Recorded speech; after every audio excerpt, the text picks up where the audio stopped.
fields. O'zimizda mahalliy uzumdan vino ishlab chiqarishni boshlagan. He started making or preparing wine from the local grapes. Bu yerda musulmon xalq ko'p alkogol ichmagan. Most of the people, as you know, are Muslims here, so Uyda musallas qilgan, uyda ichgan. mostly they prepared musallas. It's also close to wine, and they drank at home. Bunaqa katta ishlab chiqarish bo'lmagan. So we didn't have any kind of big manufacturing or preparing wine in Samarkand. Shuning uchun o'zimizni o'zining mahsulotini realizatsiya qilish uchun, reklama qilish uchun har xil Yevropa davlatlaridagi ko'rgazma выставкаларga qatnashgan. So Mr. Filatov went to the most of the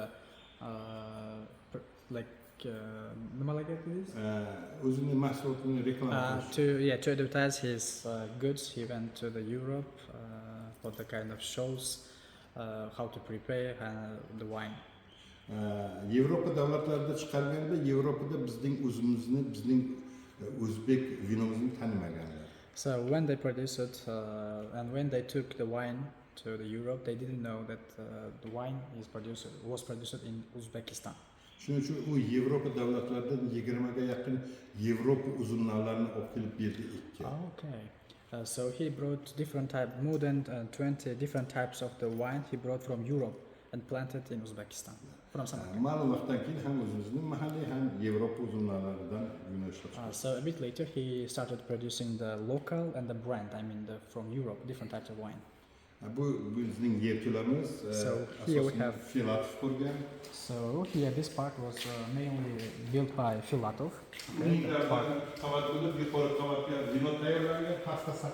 So they stored the wine on the ground floor. On the second floor they prepared during the period of Filatov. So this building from the second half of 19th century actually. Okay. Yeah.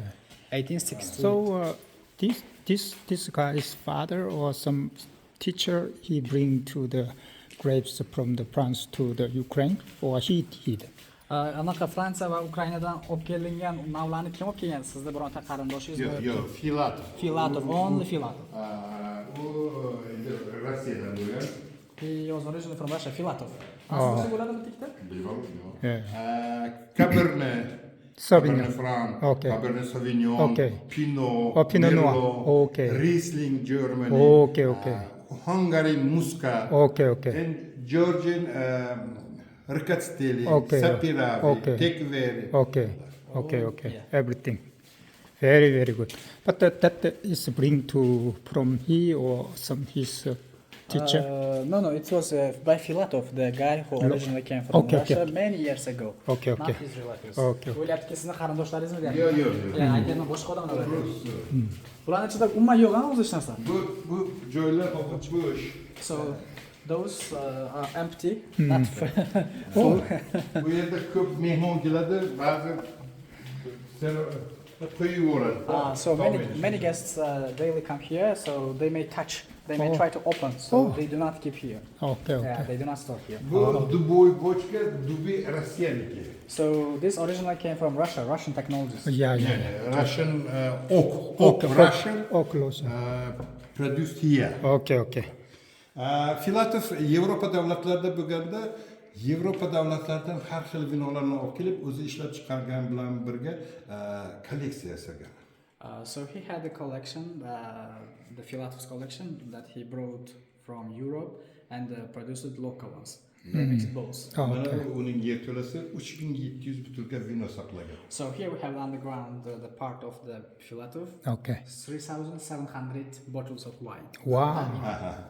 1918-yilda Samarqandda Oktyabr revolyutsiyasi boshlandi. So we had the revolution which happened in October in 1918. Filatov o'zini oilasini olib Fransiyaga ketadi. Then Filatov took his family and went to France. Hamma narsani olib ketib Of bo'lmasa. course, he couldn't take everything. Shuning uchun ana shu yerto'lasini og'zini g'isht terib shuvab ketganki, yana qaytib kelaman deb o'yladi. So Filatov put the bricks and closed very strictly that he thought he would come back again. Okay. lekin u qaytib kelmadi. But he didn't come back. Faqat 1967 yilda zavodning 100 yilini nishonlash arafasida zavodda rekonstruksiya bo'lgan va rekonstruksiya paytida to'polishgan. So in 1967 we had 100-year anniversary of the factory. So when they were celebrating that event, they found by chance that they had the underground part here. Hozir biz shu yerga kiramiz, faqat ehtiyot bo'lamiz, devorlarga teginmaymiz, devorlar qanday holat bo'lsa shunday holat saqlanadi. Now we'll enter inside, but we have to be very careful that we shouldn't touch any part. Okay, The walls, the bottles, Okay. because it's quite old. Yes, yes, of course.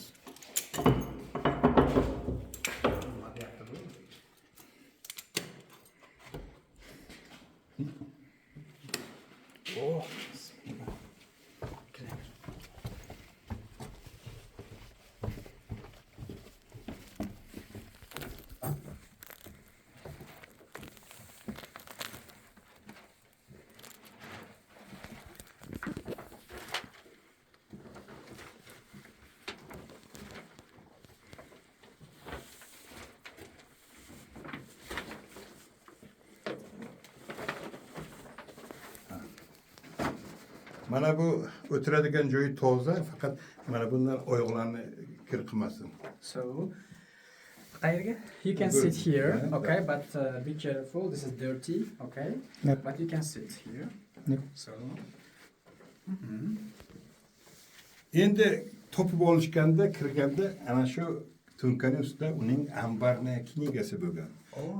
Ana shu kitobida har bir tokchadagi qanaqa vino, qaysi davlatdan olib kelingan, qaysi uzumdan qilingan, uning nechinchi yilligi hammasi yozib qo'yilgan bo'lgan. So when they have found a book that written all different what kind of wines they had and the years all documented by Filatov.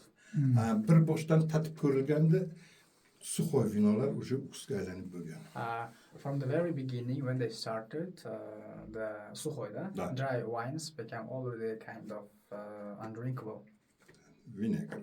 like very close to the vinegar.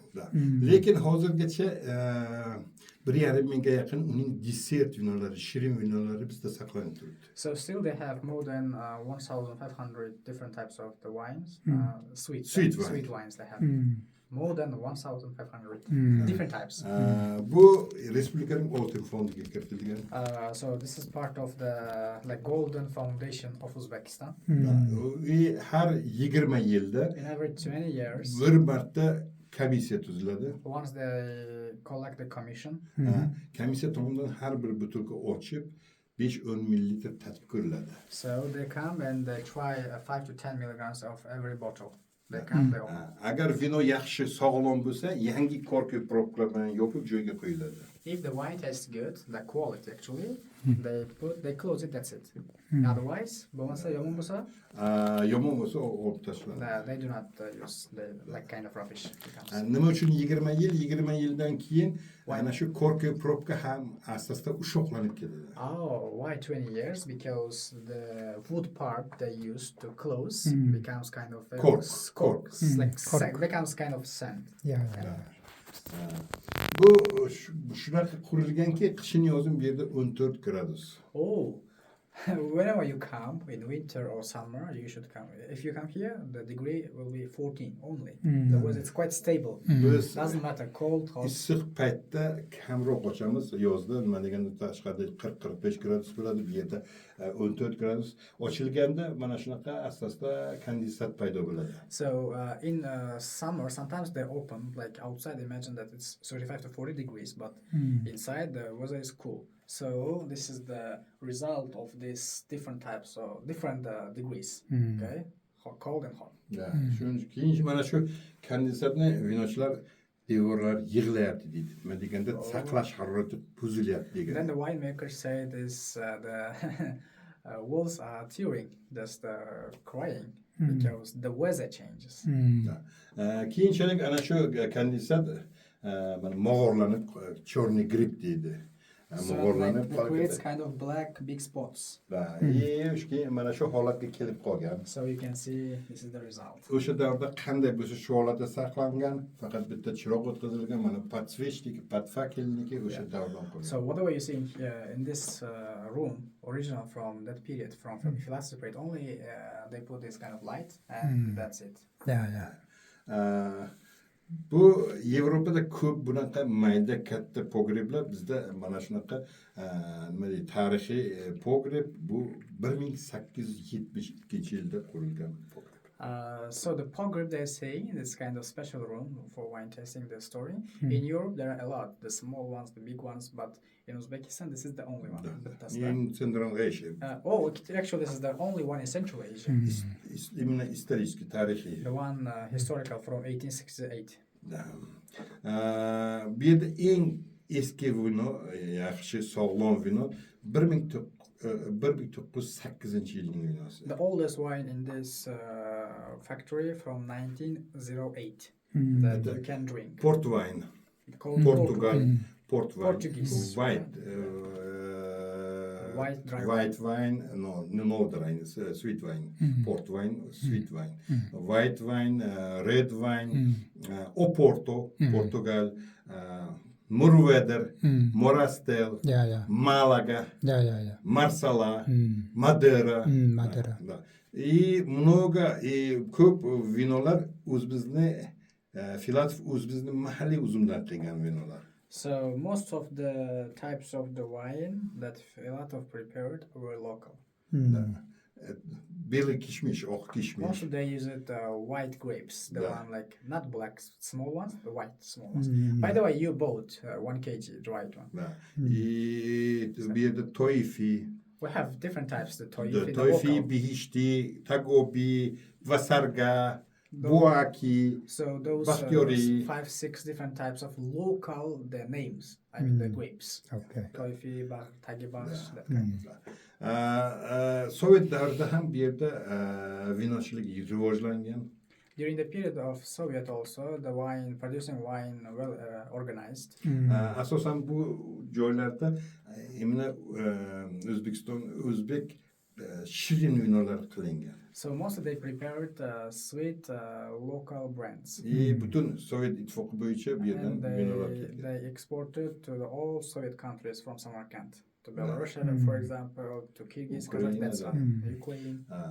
1930-yildan boshlab keyingi avlodga kam nima deydi, saqlangan. From 1930s, they started keeping the storing for the next generation. The small bottles. Bundan tashqari bizda 3 ta katta kolleksiya bor. Except this collection, they had 3 more big ones. Hozir biz 3 ta yosh kolleksion desert vinoni tatib ko'ramiz. So now we'll try 3 different